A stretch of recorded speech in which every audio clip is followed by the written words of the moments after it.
Nak mengaji juga, duduk atas rokok. Penuh lah.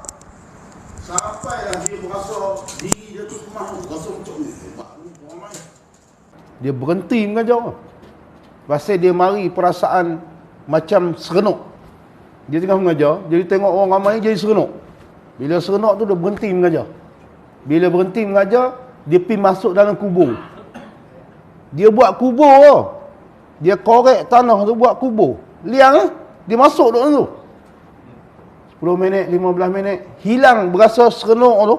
Uji tu, baru dia keluar. Baru dia mengajar dia. Kita lagi semangat. Lagi orang kata, best ni. Terangkat meja-meja. Nampak ada? Beza dia. Orang dulu takut bab puji ni. Walaupun dia faham tau puji tu milik Allah, tapi dia mari juga kadang-kadang ni. Tu kena ingat lah tu. Segala puji ataupun pujian itu hanya milik Allah semata-mata, bukan milik kita. Semua milik Allah. Lepas tu dia kata pujian itu bagi Allah. Kalau orang belajar ilmu bahasa Arab, setengah orang ni dia pandai ni ilmu bahasa Arab ni. Ilmu bahasa Arab ni dia canggih sikit daripada ilmu bahasa Melayu ni.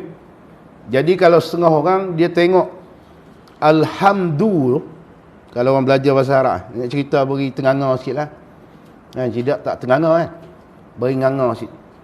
Alhamdulillah dia dipanggil kalimah, orang panggil sifat. Puji, puji itu bukan tubuh. Puji itu kalimah kan. Alhamdulillah tu dipanggil sifat. Kemudian Allah tu dipanggil zat. Jadi sifat dengan zat. Tengah-tengah sifat dengan zat tu dia ada huruf lam. Alhamdulillah satu. Lillahi, lam tu satu. Allah tu satu. Jadi kalau orang belajar bahasa Arab, bila huruf lam ni jatuh di antara sifat dengan zat. Pujian dengan zat tu. Jatuh antara tu. Antara kalimah zat dengan sifat. Lam tu makna yang paling tepat. Dia kata istihqaq. Istihqaq ni kita kadang-kadang dengar orang terjemah segala puji tertentu bagi Allah. Dia terjemah huruf lam tu lah. Yang ni dia terjemah pujian itu bagi Allah. Cuma bagi lah. Ada setengah ulama dia terjemah tertentu. Segala puji ini tertentu. Satu. Ada setengah ulama dia terjemah segala puji, lam tu dia terjemah mustahak. Segala puji mustahak bagi Allah. Dia ada mustahak tu. Segala puji tertentu bagi Allah. Dia terjemah tu. Terjemah huruf lam tu. Sebab tu bahasa Arab ni canggih tu. Lagi hang pandai Arab, lagi kemah bahasa Arab ni. Sebab tu dia tahu dah. Tak payah tengok dah makna dia. Baca Alhamdulillah tu dia tahu dah. Segala puji mustahak bagi Allah. Segala puji tertentu bagi Allah. Nampak tu? Tu bahasa Arab. Huruf lam tu dipanggil huruf jar ni. Sebab itulah Allah tu dia kena baca baris bawah. Kalau ada orang baca Alhamdulillahu, salah Alhamdulillah, salah. Sebab lam tu kerja dia membaris bawahkan kalimah akhir. Tu kalau bahasa Arab. Macam bismi tu lah. Ba tu menyebabkan mim tu baca mi. Tak boleh baca ma, tak boleh baca mu. Kalau lillahi tu lam tu lah. Lam tu penyebab dia. Alhamdulillahi. Sebab tu kalau orang pandai bahasa Arab, dia tak payah buh baris lah. Dia buh sendiri baris tu. Baris yang ada tu dia boleh buh sendiri. Tu Quran buang semua baris. Dia boleh pasang baris tu. Tu kalau pakar bahasa Arab. Jadi hang ceritalah baris ni dia mesti letak tepat kena. Kalau orang pandai sungguh bahasa Arab. Sebab tu Quran bila tak ada baris dia boleh baca. Kita pun boleh baca Quran tak ada baris, tapi Fatihah lah. Fatihah surah yang kita biasa baca. Qul huwallah boleh lah kita try. Tapi kalau orang tanya pasal apa baris tu? Tak tahu. Bagi hang baca tu, aku hafal. Itu beza dia. Sebab tu orang pandai nahu ni dia boleh buh sampai tarah tu. Bagilah Quran ke bahasa Arab apa yang tak ada baris, dia relax je. Dia tak ketak lah. Pasal dia reti. Tu baris. Bahasa Arab. Canggih. Kalau pandai tu, memang duduk, bagilah kitab Arab apa pun, dia boleh baca ni. Sebab dia tahu. Ni macam ni lah. Buang baris. Kita kalau tengok Alhamdulillah, siapa boleh baca? Tapi cuba tanya, sebab apa baca du? Pasal apa Alhamdu tak baca Alhamdah? Alhamdi. Pasal apa? Alif lam tu alif lam apa? Tu yang bincang semua tu. Kalau orang mengaji bahasa Arab. Kita kalau bincang tu pakai habis tang Alhamdu tu ya. Bulan depan pula lillah. Kitab bila habis 20 tahun. Baru khatam. Nampak? Tu nak cerita Arab ni canggih.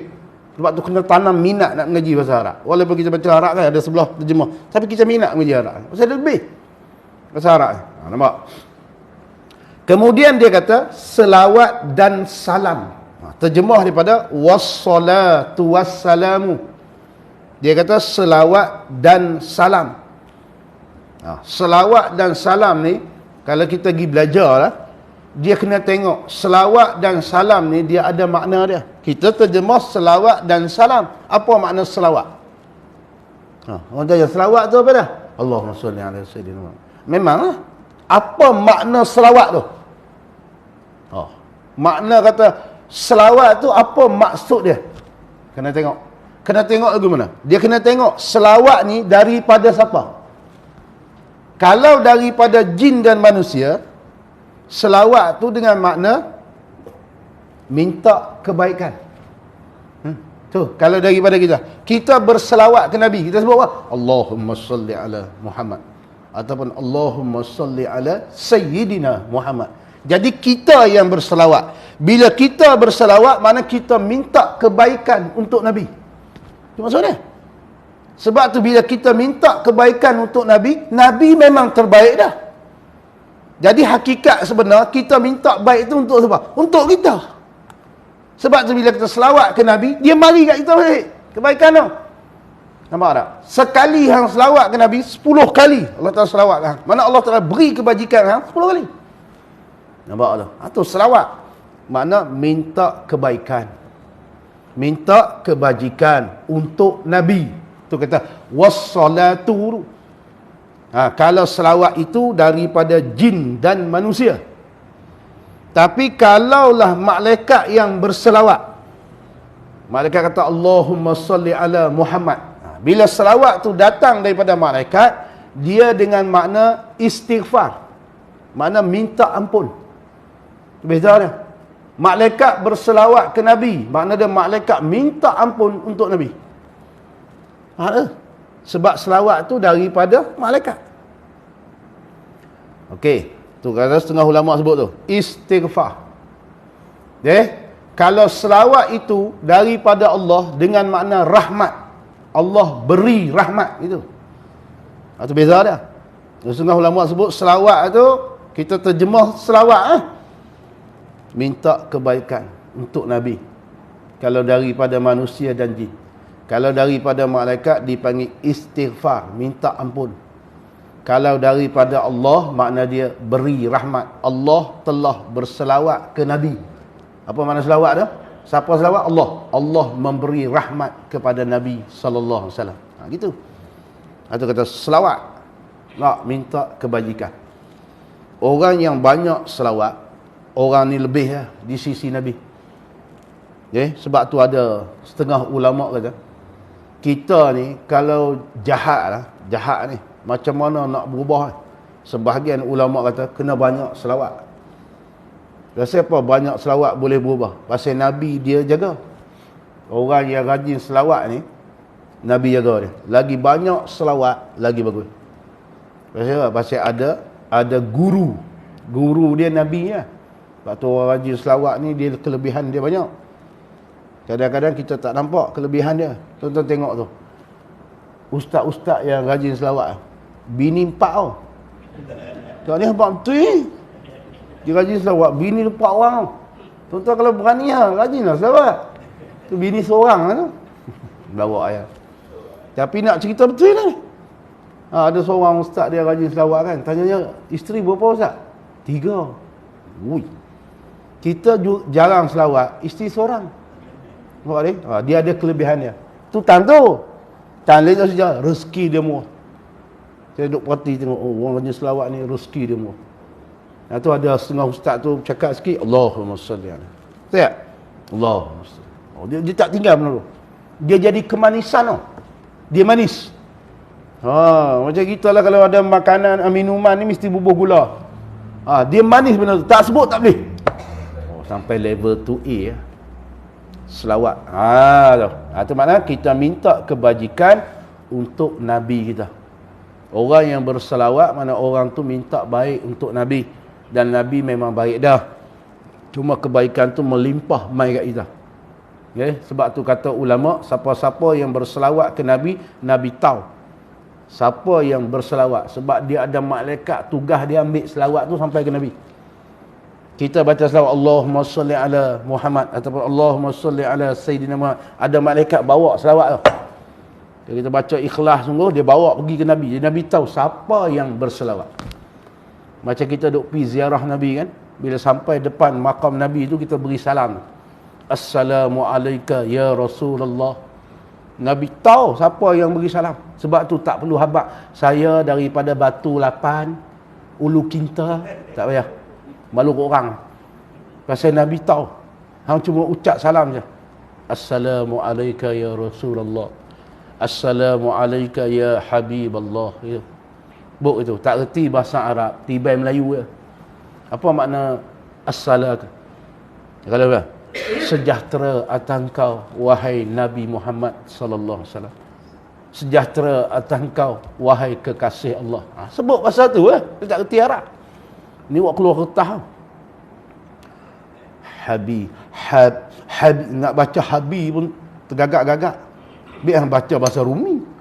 Ya, pasal beri salam ke Nabi ni sebut sejahtera, selamat atas engkau wahai Muhammad sallallahu alaihi wasallam. Salam tu. Cakap bahasa Melayu. Kalau tak reti Arab lagi bagus. Tu cerita dah. Jadi Nabi tahu siapa yang berselawat, Nabi tahu siapa yang ucap salam kat dia. Sebab tu setiap kitab dia mesti ada dua kalimah ni. Selepas bismillah, selepas alhamdulillah mesti ada wassalatu wassalam. Pilah buka kitab mana pun. Mesti ada. Tu orang-orang bercakap, berceramah. Dia kan sebutlah. Setengah orang dia terjemah tu selawat dan salam bagi junjungan besar Nabi Muhammad sallallahu alaihi wasallam. Ada orang wassalatu wassalam. Dia baca Arab. Jadi benda tu sama. Terjemah dia. Tengok tu dia kata. Selawat habis. Minta kebaikan untuk Nabi. Dan salam. Salam ni bila terjemah makna selamat, sejahtera ataupun aman. Kita minta Allah amankan Nabi. Kita minta Allah selamatkan Nabi. Hakikat sebenar, Nabi sudah selamat. Nabi dah confirm akan dimasukkan ke dalam syurga. Yang belum confirm ni kita. Jadi kita duk minta selamat kat Nabi tu, selamat. Sedangkan Nabi dah selamat. Ni sebahagian ulama ni, dia kata, duk minta selamat buat apa? Nabi memang selamat. Kenapa nak minta selamat? Ada sebahagian ulama kata, kita minta selamat kat Nabi ni kerana ada perkara yang Nabi takut. Jadi bila kita wassalatu wassalamu, kita kata bermula selamat atas Nabi. Makna selamat daripada perkara yang Nabi takut. Ada perkara yang Nabi cukup takut. Bahkan ulama kata, duduk nombor satu perkara tu. Apa dia? Umatnya dimasukkan ke dalam neraka. Tahu? Nabi cukup takut umat dia duduk dalam neraka. Sebab tu Nabi dia tak boleh duduk diam lah. Dia tak boleh kalau dengar umat dia masuk neraka ni, tak boleh. Kalau boleh dia nak semua umat dia masuk syurga. Tu Nabi. Jadi ada perkara yang Nabi takut. Jadi kita minta selamat tu, selamat daripada perkara yang Nabi berasa takut umat dia masuk neraka. Sebab tu dia akan berlaku umat Nabi yang terakhir keluar neraka. Ada. Dan mereka ini tidak diketahui oleh Nabi kata berada di dalam neraka. Sebahagian ulama sebut tu. Jadi Nabi tak tahu kata mereka ni masih lagi berada di dalam neraka. Sebab bila semua orang masuk syurga, umat Nabi ni, ada sekumpulan umat Nabi yang mereka ni tak masuk lagi, duduk dalam neraka lagi. Tapi perkara itu tidak diketahui. Allah Ta'ala hijab, lindung benda ni daripada Nabi tahu. Dalam hadis tersebut, yang Nabi boleh tahu bila Sayyidatina Fatimah pi bagi tahu. Sayyidatina Fatimah ni anak Nabi. Ya, kalau tengok dalam kitab-kitab sirah ni dia sebut Fatimah ni salah seorang manusia yang dapat title nombor 4 terbaik atas muka bumi. Atas muka bumi ni nombor 4 dia. Nombor 1 dapat ke mak dia, Sayyidatina Khadijah binti Khuwailid radhiyallahu anha. Tu nombor 1 perempuan. Kalau tuan-tuan nak cari perempuan nombor 1 paling baik di atas muka bumi ni, terbaik Sayyidatina Khadijah, isteri Nabi. Kemudian yang kedua, kata sebahagian ulama, nama dia Maryam, Siti Maryam, mak Nabi Isa alaihi salam. Dia nombor 2. Nombor 3, sebahagian ulama kata Asiyah, isteri Fir'aun, nombor 3. Nombor 4, Sayyidatina Fatimah, dia nombor 4. Jadi bila umat Nabi yang terakhir tu nak keluar daripada neraka, Nabi tak tahu. Cuma yang boleh tahu kata ada umat Nabi dalam neraka lagi, Sayyidatina Fatimah. Macam mana dia boleh tahu? Allah Ta'ala buka hijab.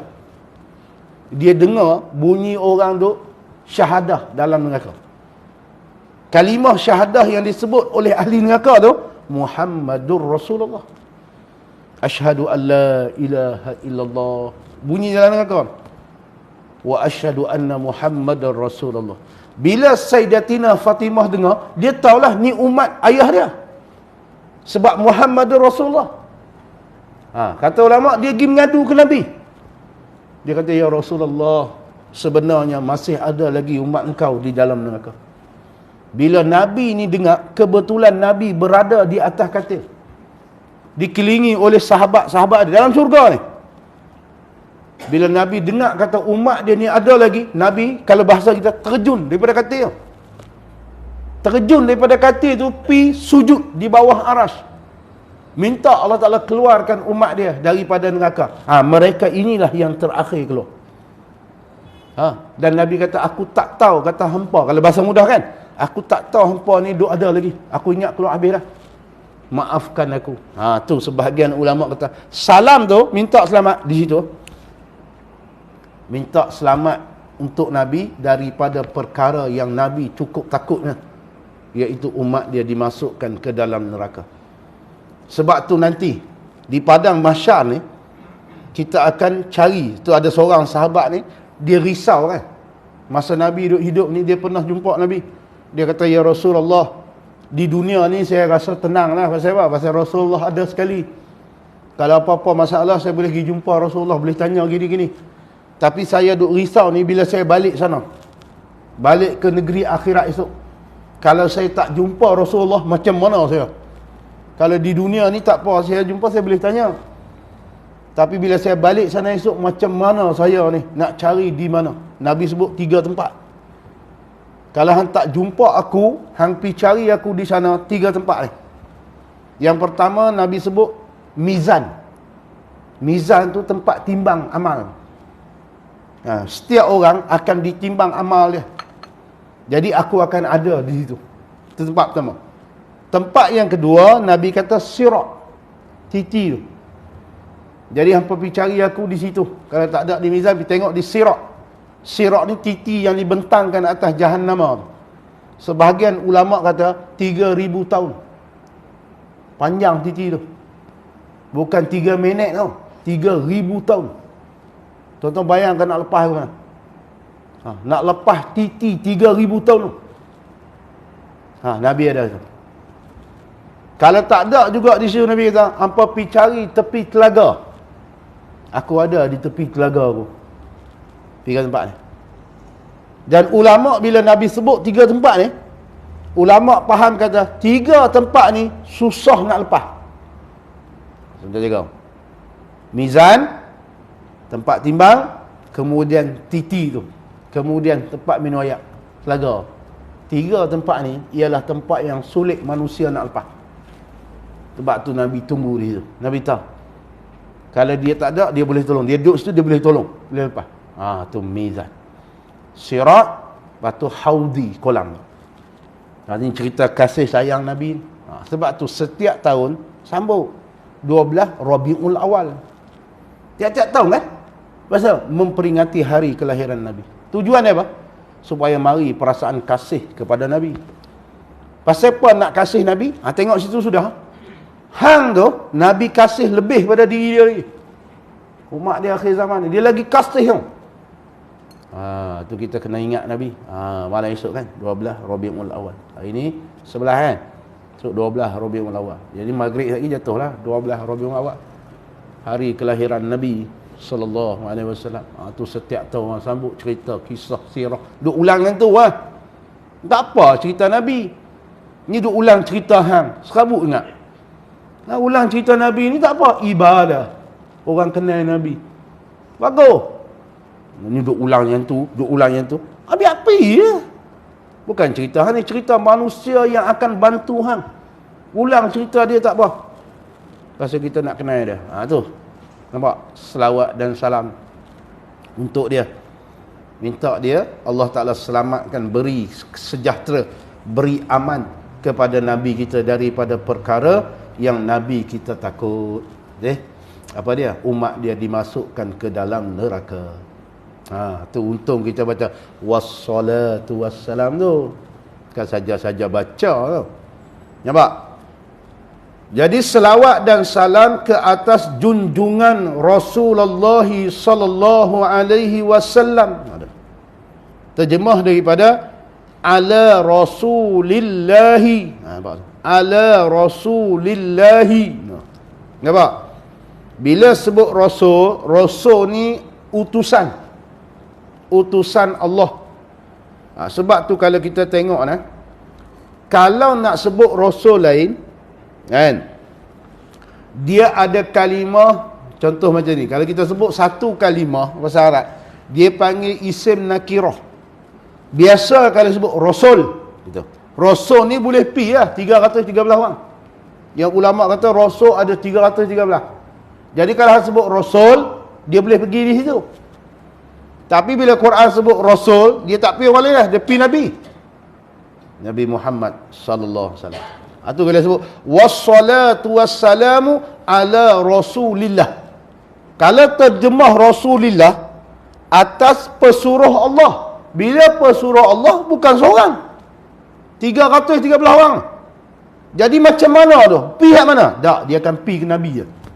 Sebab tu dalam bahasa Arab dia panggil ismul mubalaghah. Bila sebut ala rasulillah, tak pi rasul lain, melainkan Nabi Muhammad sallallahu alaihi wasallam. Tu tinggi tu. Kan biasanya sebut rasul, biasalah 313. Mungkin Nabi Nuh, mungkin Nabi Ibrahim. Tak. Bila dalam wassalatu wassalam ala rasulillah, dia tak pi rasul lain, dia pi Nabi Muhammad sallallahu alaihi wasallam. Tu cerita dah. Okey, sebab tu dia beza. Kalau kita tengok Quran, bila Allah Ta'ala nak panggil nabi-nabi ni, Allah Ta'ala sebut nama. Ya Adamu, wahai Adam. Ya Ibrahim, ya Ibrahim, wahai Nabi Ibrahim. Ya Nuh, wahai Nabi Nuh. Tapi bila nak sebut Nabi Muhammad, Allah kata ya ayyuhan nabi. Itu beza ya. Ya ayyuhar rasul. Ya. Allah tak sebut nama tau. Sebut rasul, sebut nabi. Kalau nabi lain Allah tak sebut nama. Tu mulia Nabi Muhammad. Sebab tu kita kena ingat. Nampak tu? Itu dia kata ala rasulillahi. Jemaah dia ke atas junjungan Rasulullah sallallahu alaihi wasallam. Mana dia selawat dan salam untuk nabi kita. Adalah kedua-duanya selawat dan salam ke atas junjungan nabi kita Muhammad sallallahu alaihi wasallam. Habis. Terjemah daripada alhamdulillah wassalatu wassalamu ala rasulillahi. Kemudian dia kata i'lam. Bukan iklan. Iklan tu dalam TV ataupun dalam radio Iklam, tutup mulut bahasa Arab. Iklam. Terjemah dia ketahuilah. Bila sebut ketahuilah, nak tahu lagu mana kalau tak mengaji. Tu sebahagian ulama kata iklam ni belajar olehmu. Pasal hang nak tahu kena mengaji. Sebab tu bila tak tahu kena tanya lah. Yang buat pandai-pandai. Tu yang baru ni orang duk viral cik cicak. Tahu cik cicak? Pijak cik cicak batal wuduk. Ni kena mengaji tau. Jangan buat pandai-pandai lagu tu. Cik cicak ni dia bukan membatalkan wuduk, melainkan hang pijak cik cicak, keluar cicak, berak-berak. Cicak sambil terberak keluar cik cicak. Batal wuduk. Ni jijak tu tak batal, najis. Bila najis, basuh lah. Bila basuh, mayang balik lah. Bukan membatalkan. Perkara yang membatalkan wuduk 4 je. Keluar sesuatu daripada kemaluan depan ataupun kemaluan belakang. Terbit, tak kira terbit apa pun, kecuali mani. Air mani terbit tak batal. Air mani keluar, tak batal wuduk. Kalau batal wuduk keluar mani ni sebab hang tidur. Kalau duduk macam ni, keluar air mani, tak batal. Wuduk tak batal, tapi mewajibkan mandi. Keluar selain mandi, keluar ayak teh, betul lah. Keluar sirak limau, betul lah. Berak keluar timun, betul. Buah terung, buah anggur berak, jarang berlaku tu. Batal tak wuduk? Batal. Keluar sesuatu daripada 2 jalan. Itu kaedah dia. Yang keduanya, bersentuh kulit lelaki dan perempuan tanpa berlapik. Batal. Sentuh kulit lelaki dan perempuan yang boleh menikah. Kalau macam perempuan ni tak boleh menikah dengan kita, tak batal. Sebab kita sentuh mak kita, kak kita, adik kita, tak batal. Sebab mereka ni tak boleh menikah dengan kita. Kan? Kemudian yang ketiganya, orang panggil apa? Tidur yang tidak tetap papan punggung. Hilang akal sebab tidur, sebab pitam. Nampak tu? Tu perkara ketiga membatalkan wuduk. Lena yang tetap papan punggung, tak apa. Macam kita macam ni duduk macam ni tidur, lena. Tak batal wuduk. Sebab dia tetap papan punggung. Tu yang kata kita tidur melentang tu batal sebab dia tak tetap. Tu. Lepas tu yang keempat, sentuh kemaluan. 4 tu je. Mari mana pijak si cicak betul? Tu kena mengaji. Tu tak reti tanya. Jangan buat alim lah. Saya tak tahu. Tak tahu kena cakap. Tanya, batal tak? Batal. Kalau masa hang sentuh cicak tadi, hang kentut sekali. Batal. Bila dia jijak, punggung dia pun kentut. Batal. Tak? Lagu tu. Tak reti jangan. Pasal dia ilmu. Ilmu ni dia ada ahli dia. Tuan-tuan kena ingat. Sebab tu iklam, ketahui olehmu. Nak tahu lagu mana tak belajar. Sebab tu ulama kata iklam, belajar olehmu. Pergi belajar baru tahu. Tak belajar memang tak tahu lah. Tu iklam. Kita terjemah sini, ketahuilah. Mana nak tahu macam mana kalau tak belajar? Mana belajarlah baru tahu. Sebab tu belajar ni fardu ain. Bukan fardu kifayah tau. Macam kita mengaji ni, ilmu tauhid ni fardu ain tau. Orang tak mengaji, dia tak lucuk dosa. Kita mengaji, lucuk dosa kita. Dosa orang tak mengaji, tak lucuk. Sebab dia bukan ilmu fardu kifayah. Dia fardu ain. Jadi bila fardu ain, setiap individu. Kalau fardu kifayah, kita tolong pelepah dosa dia. Ada di surau ni buat pengajian ilmu fardu kifayah. Adalah 4-5 orang main mengaji. Hak lain tak main mengaji. Lucuk dosa mereka. Sebab kita main. Kita melucukkan dosa orang lain. Itu fardu kifayah. Kalau fardu ain, hang main, lucuk hang je lah. Orang tak main tak lucuk. Dia agak molek tu. Ilmu tauhid ni fardu ain tu. Bukanlah suruh mengaji kat saya. Tak kira di mana pun. Ada orang belajar ilmu tauhid, kita tak apa lagi. Kena pergi mengaji. Wajib. Tidak hang tahu mana. Allah ni maha kuasa. Allah ni segala-galanya. Kena mengaji ilmu tauhid. Sebab tu dia kata i'lam gitu. Ketahui olehmu. Nampak? Sebab tu sebahagian ulama sebut, bila sebut i'lam ni, lagu mana nak faham? Dia tak tulis dah lepas pada i'lam. Biasanya kita jumpa kitab kan, sebelum i'lam dia akan tulis gini, amma ba'du. Amma ba'du. Biasa kita jumpa kitab kan, amma ba'du. Adapun selepas itu, biasa kitab lagu tu. Dia terjemah bismillahirrahmanirrahim, kemudian alhamdulillah wassalatu wassalamu amma ba'du. Nampak tak? Kenapa di sini kitab ni dia tak ada amma ba'du? Biasa kitab lain dia akan tulis wa ba'du, amma ba'du, dia akan tulis lepas pada wassalatu wassalam. Nampak? Kalau kita baca kitab kebanyakan kita akan jumpa tu. Lepas pada wassalatu wassalam ala rasulillah, kita akan jumpa wa ba'du. Adapun selepas itu, selepas bismillah, selepas alhamdulillah, selepas wassalatu wassalam, kita akan jumpa ayat lagu tu. Tapi kitab matan Ummu Ibrahim ni tak jumpa amma ba'du ataupun wa ba'du. Kenapa? Sebahagian ulama kata, ulama ni dia tak tulis benda ni, amma ba'du ni, supaya kita ni faham bab tauhid ni kena cepat. Jangan hege-hege. Tu.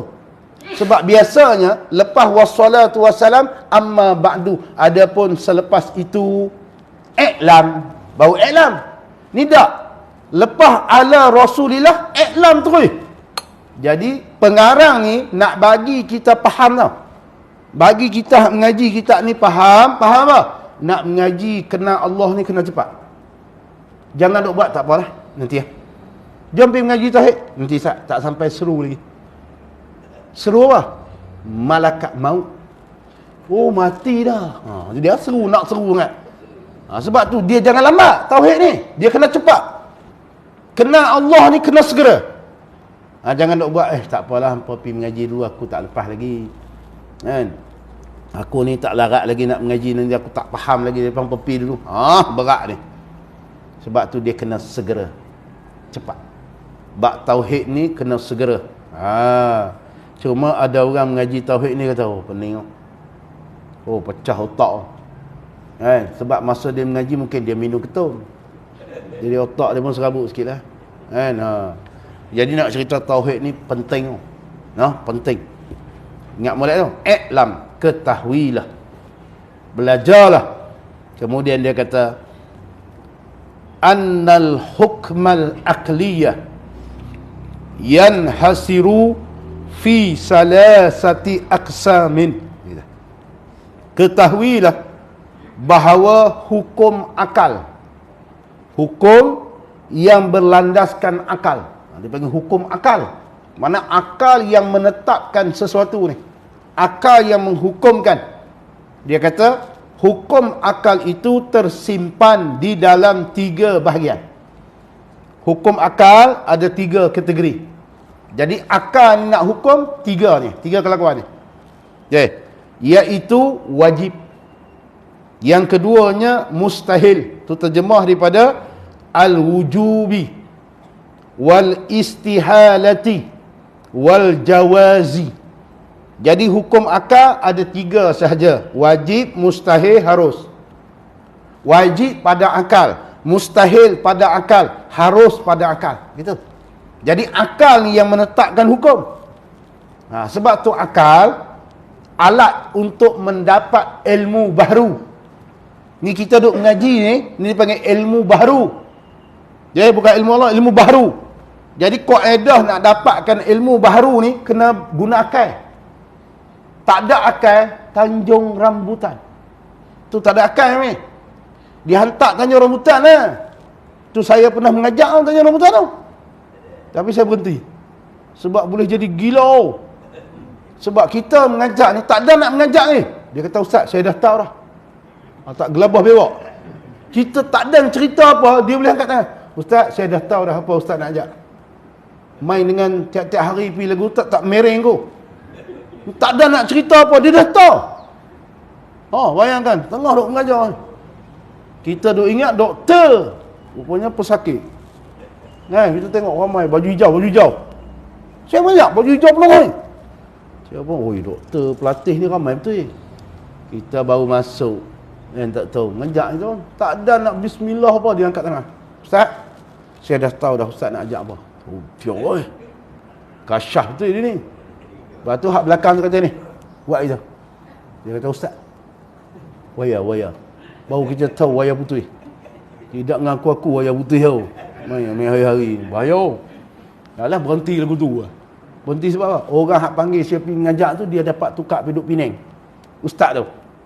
Oh, dia dapat tawaran pergi duduk di Pulau Pinang, hospital Pulau Pinang. Jadi dia pergi, saya pun pergi terus ya. Tak pergi terus lah aku. Kan? Cuma saya katalah, kan? Orang gila ni, dia tak wajib belajar. Faham tak? Hak duk main pakai baju hijau tu, duk mengaji tu, mereka tu tak wajib sebab waya. Kan? Yang tak putih waya tak main. Hak mana gila pun tak tahu. Oh tu mereka terus senyap terus. Taklah betul. Orang gila wajib tak belajar? Tak wajib sebab akal, alat untuk dia dapat ilmu, dia tak ada akal. Faham tak tu? Kita nak hukum guna akal. Akal dia tak ada. Bila akal dia tak ada, dia tak wajib belajar lah. Tu orang gila. Hang jangan suruh dia semayang lah. Tahan kalau tak semayang, aku tabuh. Dia kata saya gila. Gila tak gila? Tak boleh lah tu. Dia tak wajib sebab akal dia tak ada. Gugur lah. Jadi sekarang ni, mu nak hukum sesuatu perkara ni menggunakan akal. Mu kena ada akal lah. Dah akal tak ada, tak kena lah belajar. Sebab tu hukum ni dia ada kala menggunakan akal. Tu hukum akal ni. Lepas tu hukum syarak. Hukum syarak ni agama. Tu hukum syarak ada 5 tu. Wajib, sunat, haram, makruh, harus tu. Tu hukum syarak. Akal 3 aja. Wajib, mustahil, harus. Kita nak belajar lah. Hukum ni sifat wujud wajib bagi Allah. Wajib akal.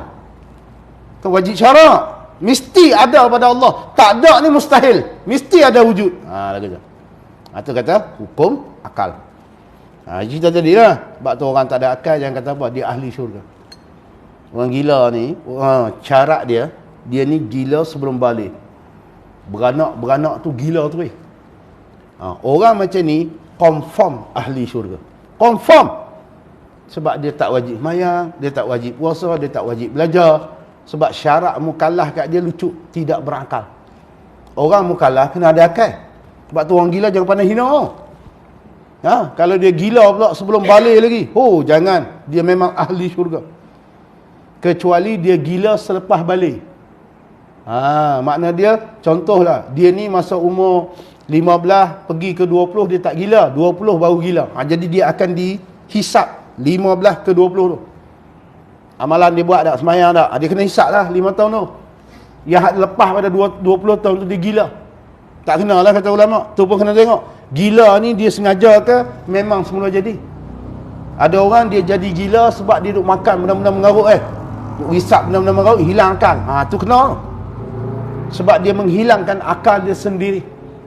Atau haram isap makan sesuatu yang menyebabkan hilang akal. Tu pinang mabuk. Kan ada orang tua-tua dulu jadi makan pinang pinang ni bukan semua pinang okey tau. Saya pernah kena pinang mabuk ni. Masa duduk di pondok dulu, kami ni belah pondok lelaki ni, budak-budak lelaki kan. Sebelah kami ni ada pondok Kelamin. Kelamin ni budak-budak perempuan. Lepas tu orang-orang tua-tua, orang yang dah kahwin, depa duduk sebelah. Ada rumah tok guru tengah-tengah. Depa sebelah ni, kami sebelah ni. Jadi kadang-kadang tok-tok ni di sana panggil grandmother tu. Grandmother ni kadang-kadang depa nak minta tolong kami ni cuci lah, buat pondok dia nak runtuh ke, pergi paku dinding semua tu lah. Jadi kadang-kadang depa minta tolong kami lah. Kami pun pergi lah buat kerja. Bila kita buat kerja kat pondok depa jamulah kuih. Kan, bacok air apa bagi kat kami duk buat kerja ni. Jadi depa ni suka makan pinang. Betul-betul kita pun buat macam pro lah. Nak rasa pinang, terguling terus. Kena pinang mabuk pula masa tu. Tapi kita tak sengaja, tak berdosa lah. Sebab kita tak sengaja. Ni dia habaq ni, jangan makan tau, ni mabuk. Mabuk tu saya suka. Haram lah. Haram lah, pasal hantar. Ini kita ambil pinang kita tak tahu ada pinang mabuk. Kita pun try berdengung tu. Tengok jadi pusing tu. Dia kata, Tok, Ni pinang apa? Lah, pi makan pinang mabuk buat apa? Rupanya kita pi tibai pinang mabuk. Mabuk terus. Oh, jadi pening yo. Tu pinang mabuk. Jadi berdosa tak kita? Tak sengaja. Ini tak pinang ada mabuk ada tak mabuk? Saya nak pinang mabuk tu. Itu berat benar lah. Pasal apa? Menghilangkan akal dengan sengaja. Berdosa. Bukan tak berdosa, berdosa. Sebab tu jangan. Sebab akal ni alat untuk mendapat ilmu baru. Jadi kita nak hukum ilmu ni kadang-kadang menggunakan akal lah. Sebab tu akal tu penting jangan beri hilang akal. Dan satu lagi kata ulama, akal ni satu makhluk yang Allah Ta'ala jadi dekat manusia ni, benda ni mahal. Akal ni akal ni satu perkara yang dicipta Allah, yang ada pada manusia. Inilah benda yang mahal. Sebab tu beza manusia dengan binatang. Akal lah. Nak tu. Binatang dia tak ada akal. Sebab tu kalau hang suruh dia balik, dia memang balik. Esok dia pergi lagi. Tengok lembu kadang-kadang tak suruh balik, dia tak balik tu. Tu kena pergi halau dia. Balik. Baru dia balik. Lepas tu esok tak pergi halau, dia tak balik so dia bukan ada akal. Tu binatang. Jadi beza kita dengan binatang, akal lah. Tiba-tiba hang buang akal tu. Binatang sama. Tak jauh beza. Sebab tu jaga akal ni. Kena jaga dia. Kena hati-hati supaya perkara yang kita buat tidak mencacatkan akal kita. Sebab tu ulama tak boleh makan benda-benda yang boleh menyebabkan akal ni tumpul. Tu jangan makan sangat Maggi. Tahu? Lepas tu makanan dalam tin tu. Nak makan lah, tapi jangan kerak sangat. Makan makanan lagu tu. Lepas tu makanan yang masam-masam. Pasal dia boleh menumpulkan akal. Bila menumpul akal, kita belajar dia payah sikit lah nak masuk. Lambat sikit. Jadi bila akal kita cergah elok, orang ajak sekali yang masuk. Sak, nampak. Tu akal ni. Ingat, hukum yang ditetapkan ataupun hukum yang akan digunakan akal ni, hukum yang melibatkan akal ni ada 3 sajalah. Al-wujubi, makna dia wajib dia kata. Kemudian mustahil wal istihalati, mustahil pada akal, wajib pada akal gitu. Kemudian wal jawazi, dan harus. Tu ada 3 aja. Ada 3 hukum daripada akal. Mana hukum akal ada 3. Tok Guru saya ceritalah, arwah Tok Guru saya. Masa tu dia ni jadi ahli majlis fatwa negeri Perak, dan dia ni salah seorang ahli panel. Ahli panel untuk bagi orang panggil apa? Tanya soalan kepada orang yang ambil tauliah negeri Perak ni. Jadi siapa-siapa nak ambil tauliah, dia akan melalui proses 2 lah. Pertama, ujian tulis, ujian bertulis. Jadi dia kena pergi ujian bertulis dulu. Jawab soalan fiqh, tauhid, tasawuf, lepas tu sirah, hadis, ada lebih kurang 7 ataupun 6 madah kalau dia nak ambil tauliah negeri Perak ni. Paling banyak Perak ni. Lepas tu bila lulus 6 ni, dia akan lalu satu fasa lagi, dipanggil ujian lisan. Lisan ni kita kena bertemu dengan ahli panel, ahli majlis fatwa lah. Jadi kadang-kadang kita seorang, mereka 3 orang ahli majlis fatwa. Jadi Tok Guru saya dia pernah cerita, masa dia nak pi masuk untuk bagi nak jadi ahli panel. Jadi Pak Teh ni dia pi lah tempat yang dia kena jadi ahli panel. Kadang-kadang dia mai awal, dia duduk sekali orang yang nak ambil tauliah tu. Pak Teh pula dia pakai biasa je, ubah biasa, dia pun duduk sekali depa lah. Bila duduk sekali depa ingat Pak Teh ni nak ambil tauliah juga. Adalah 2-3 orang ustaz ni, dia kata, Pak Cik pun nak ambil tauliah juga. Dia panggil Pak Teh tu Pak Cik. Dia tanya Pak Teh nak ambil tauliah juga? Pak Teh pun senyum lah. Tak kata ya, tak kata tidak, senyum. Dia tak tahu Pak Teh nak bagi tauliah. Dia kata, Pak Cik ambil tauliah juga. Duduk sembang. Lepas tu dia kata lah, sepatutnya tak payah dah panggil ustaz-ustaz yang balik Mesir apa semua ni. Mereka dah ada CJ ni. Jadi mereka ni cukup pandai lah. Tak payah duk ambil tauliah. Dia duduk cakap dengan Pak Teh. Pak Teh pun macam tu lah. Sekejap lagi bila time masuk, Pak Teh masuk lah. Masuk-masuk ustaz yang tadi tu, yang tanya pak cik nak ambil tauliah tu, dia yang kena temuruga dengan pak teh. Tu bayangkan macam mana. Dia masuk-masuk tengok. Hei, pak cik tu. Rupanya pak cik tu yang bagi soalan. Pak cik kata, duduk ustaz, duduk. Ni pak cik cerita, ustaz tu pun duduk. Ustaz mengaji mana? Tanya. Mengaji siap-siap. Alhamdulillah, bagus. Pak cik nak tanyalah, hukum akal terbahagi kepada berapa? 13 tu. Kita mengaji 3 lah. Hukum akal pun tak tahu. Ni hukum akal. Makna dia kita mengaji hukum akal 3 je, wajib, mustahil, harus. Dia jawab 13. Hukum sembahyang tu. Itu pak cik kata, 13. Nak mengajar lagu mana sampai 13? Makna dia hukum akal 3 lah. Nampak tak kata pak cik? Saya memang sujud kemah benda, hukum akal pun tak tahu. Itu belum tanya lagi hukum-hukum lain, baru hukum akal. Kita mengaji hukum akal 3 je lah. Wajib, mustahil, harus. Mari mana 13 lah. Itu maknanya tak mengaji. Dia tak mengaji tu. Jadi pak cik pun tak kata apa. Tu dah. Tanya soalan lain. Tak boleh ke? Tak lulus lah. Faham tak? Pasal yang tu pun tak tahu. Nak mengajak orang lagu mana? Hukum akal pun tak kerti. Jaga tu. Tu kadang-kadang ujian lisan ni dia nak tengok kita tu. Boleh jawab tak? Soalan macam ni, hang jawab macam mana, betul ke tak betul. Tapi dia pun tak kata, salah tu. Tak kata. Dia pun biasa je tanya, dia senyap lah. Pangkah tak lulus lah. Surat tak sampai. Dia kata, surat tak sampai. Pasal apa surat tak lulus? Tak lulus ujian lisan. Lisan ni kadang-kadang dia bukan nak tanya, dia nak tengok kita tu. Ada adab dah dengan depa ni. Kita ni orang mengaji betul ke tak? Terus saya ingat benda-benda tu. Tu urut pesan. Betul. Lepas tu kita jangan belagak tau. Kadang-kadang belagak. Masuk ni macam kita pandai. Ada seorang tu dia tak pakai piah tau. Dia masuk nak ujian lisan tak pakai piah. Lepas tu depa tegak lah. Ustaz, piah tak ada lah. Dia kata piah bukan wajib pakai. No. Dia bubuh kat geng tu, kepiah tak wajib pakai. Dia kata, tak apa. Tanya soal hak payah tu, dia tak boleh jawab. Tak lulus terus lah. Dia jangan lagu tu. Tu kena cerdik ni, gunakan sikit. Jadi kita ni nak berdepan dengan orang tu, kena gunakan.